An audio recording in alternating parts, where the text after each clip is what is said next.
أبي القاسم محمد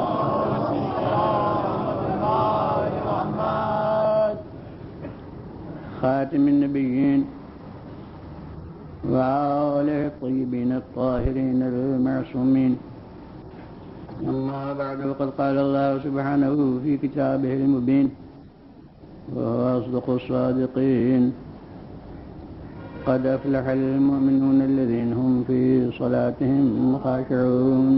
صلوات. اللهم صل على محمد. فلاح پائی ایمان والوں نے. میں نے عرض کیا کہ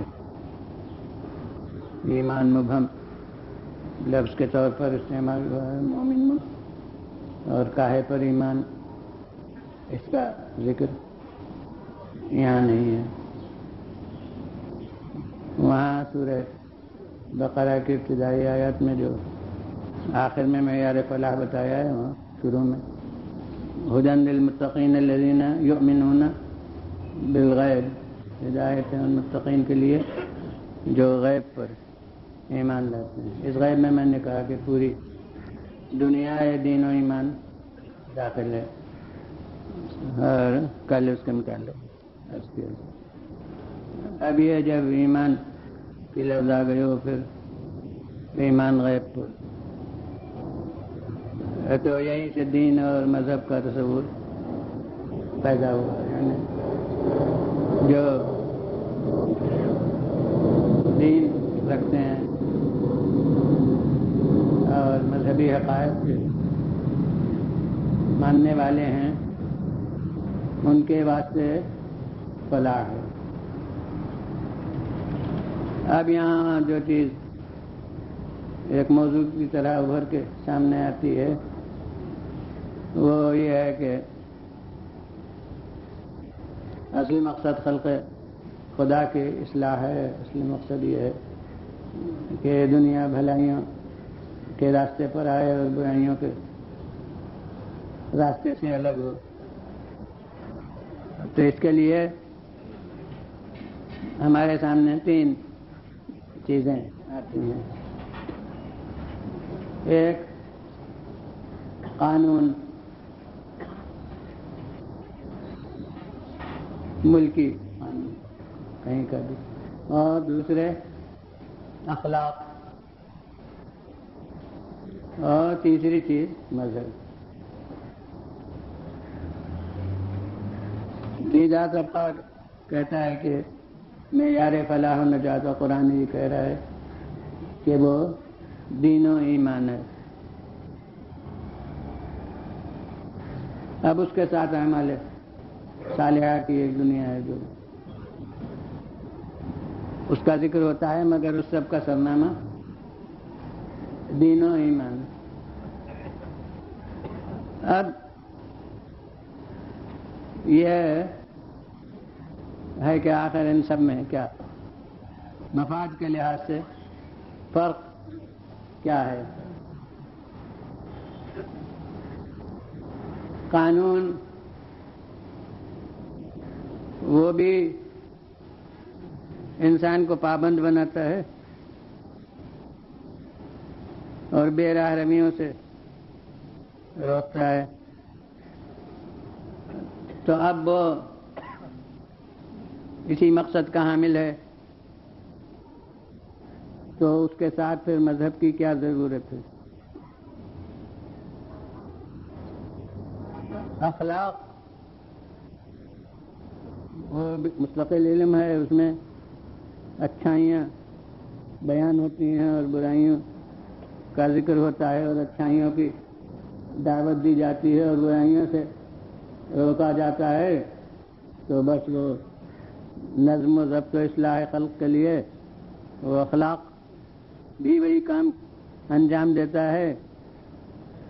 تو وہی مقصد جو ادھر قانون سے پورا ہو رہا تھا وہی اخلاق سے پورا ہو رہا ہے. اب آپ کہتے ہیں کہ مذہب کی ضرورت ہے. مذہب و دین میں یار فلاح و نجاح ہے، تو اب کون کمی ہے قانون میں جس کے لیے پھر مذہب کی ضرورت سمجھی جائے، اور کون کمی ہے اخلاق کے علم میں جو اس کے ساتھ مذہب کی ضرورت سمجھی جائے۔ تو اب یہ ہے ان تین چیزوں پر تبصرہ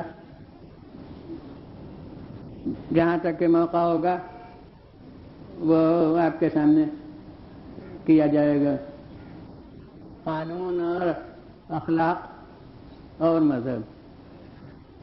اب آج ایک حقیقت پر تبصرہ کرنا ہے کہ یہ جتنی چیزیں ہیں قانون، اخلاق اور مذہب، سب کا سنگ بنیاد ہے انسان کا فاعل مختار ہونا۔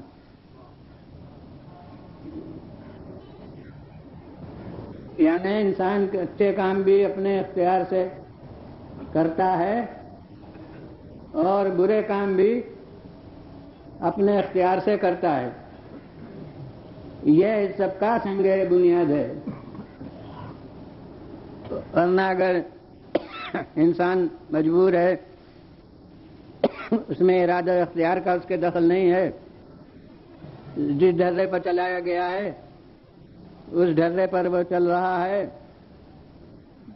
تو پھر قانون اپنی گرفت میں کیوں لاتا ہے؟ کسی نے جو کوئی برائی کی، قانون کیوں اسے مستحق سزا سمجھتا ہے، جبکہ وہ اس نے جو کچھ کیا تھا اس پر وہ مجبور تھا؟ اور اگر وہ مجبور ہے اور اختیار نہیں ہے تو یہ سب حکمائے اخلاق نے یہ پوری کتابوں میں اصول اچھائی اور برائی کے لکھے سے کیا فائدہ؟ وہ جسے اچھائی کرنا ہوگی وہ لازمی طور پر کرے گا، اور جسے برائی کرنا ہوگی وہ لازمی طور پر کرے گا، تو اس کو یہ بتانے سے کیا فائدہ کہ یہ اچھائی ہے اور یہ برائی ہے؟ یہ کام ان کے زبان میں محاورے میں یہ کہ فضائل میں داخل ہے اور یہ کام رذائل میں داخل ہے، تو اس سب کے بتانے سے کیا فائدہ؟ اتنے کتابیں لکھ دینے سے کیا نتیجہ، جبکہ ہر ایک اپنے جو فعل اس کے طبیعت اور خاصیت کے حیثیت سے ظہور میں آنے والا ہے وہ اس سے ظہور میں آئے گا۔ تو ان سب اخلاق کے اصول کا نتیجہ کیا ہے؟ اور اسی کے ساتھ پھر یہ ہے کہ اگر اخلاق کا جس طرح کہ اضطراری صورت کی شکل میں کوئی فائدہ نہیں تھا، ویسے دین اور مذہب کا بھی کوئی مقصد عملی طور سے حاصل نہیں ہو سکتا۔ وہ اچھائی کرنا ہے تو اچھائی کرے گا، اس کے لیے احکام دینے سے کیا فائدہ، اور اگر برائی کرنا ہے تو برائی کرے گا، اس کو ممانعت کرنے سے کیا فائدہ ہے؟ یہ امر اور نہیں اور وجوب و حرام، ان سب باتوں سے کوئی نتیجہ ہی نہیں جب وہ فاعل مجبور ہے۔ تو یہ نہ جانے کس مفاد سے یا کس مصلحت سے، کیونکہ اکثر افکار بھی اعلی کار سیاست بنے اور اکثر ذہن و دماغ بھی اعلی کار سیاست بنے اور اکثر قلم و زبان بھی اعلی کار سیاست بنے، یہ نہ جانے کس مصلحت سے، لیکن اپنے برے افعال کو لوگوں کے نقد و تبصرے سے الگ کرنے کے لیے یہ عقیدہ جبر ایجاد ہوا کہ ہر ایک یہ سوچنا ہی چھوڑ دے کہ یہ جو کچھ ہو رہا ہے یہ ٹھیک ہے یا غلط ہے۔ اس کے لیے نہ جانے کتنے طرح کے اصول، کتنا لباس بدل کے اصول ایجاد ہوئے۔ مثلا ایک تصور ہم اوست کا ہو گیا کہ وہ ہر ایک جو کر رہا ہے وہ خدا کر رہا ہے، کیونکہ اللہ کے سوا کوئی اور ہے ہی نہیں، سب وہی کر رہا ہے۔ تو اس بنا کے اوپر اب یہ سوچنا بیکار ہے کہ کون اچھا کر رہا ہے اور کون برا